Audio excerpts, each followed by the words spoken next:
I'm Bill Wilt of Assured Research. Thanks so much for joining this quick hit video where we focus on one research note, one portion of one research note from our April 2024 Assured briefing. If you're a subscriber to our work, thank you, and we hope you find that this supplements your understanding of what we've published. If you're not a subscriber, hope you find value in this video. And if you'd like to learn more, reach out to us. We'd be happy to share the briefing with you as part of a trial to our work. So let's get into this quick video which focuses on what we can learn from ceded loss ratios. This, on the one hand, quickly gets into the weeds of the annual statement, but it really is a valuable, we think, exercise that we undertake each year. And the title of this research note from which we're drawing this content was called Risks Hiding in Plain Sight. Risks, we think, are risks to reinsurers and writers of excess liability reinsurance.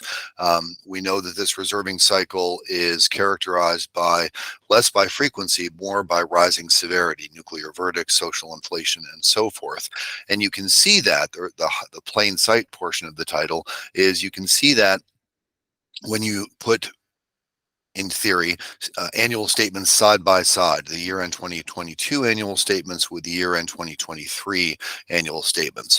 Of course, that's a metaphor for us doing that electronically. Here we're looking across the top 200 writers of Other Liability Occurrence. Why Other Liability Occurrence? Because that line experienced about $5 billion of adverse reserve development in 2023. So our question is there anything in those numbers that can tell us where the puck is going rather than where it has been? And we think that can be illustrated by, as I say, laying those two annual statements side by side and looking at the change from year-end 22 to year-end 2023. This is the median gross ultimate loss ratio, ceded ultimate loss ratios, and net ultimate loss ratios by accident year. What we've done in blue is the year-end 2022 loss ratio, again, median loss ratio across these 200 companies. Red is year-end 2023.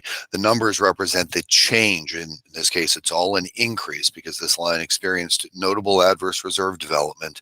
The increase in the gross ultimate loss ratio. Let's focus on accident year 2018. It increased by 4.9%.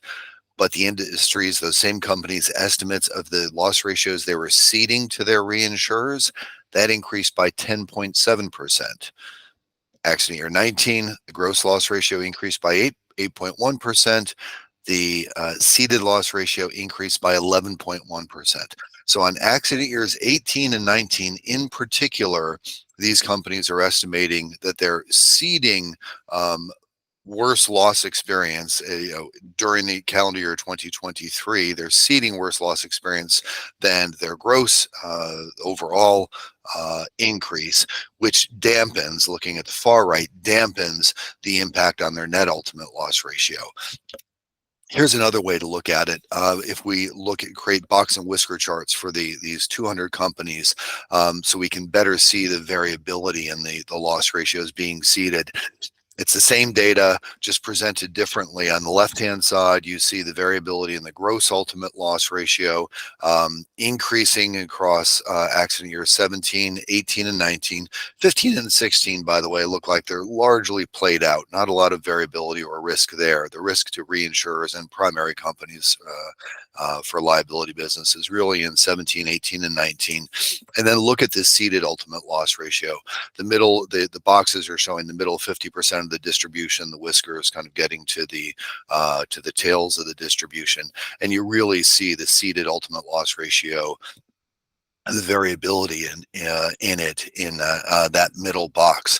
So that variability of both higher loss ratios and more variable loss ratios equates to risk, and in this case, we're pointing out risk to reinsurers, excess of loss reinsurers of liability business. Now, there's some mitigating factors. reinsurers will oftentimes post their own additional case reserves on top of what's shown on bordereaux as being ceded to them. They exercise their own independent reserving judgment.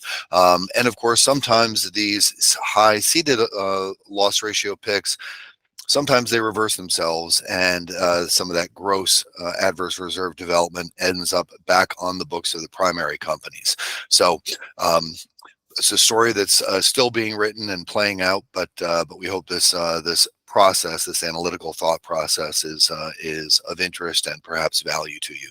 So thanks for listening. We hope you enjoyed it. Reach out if you'd like to learn more, and have a great rest of your day.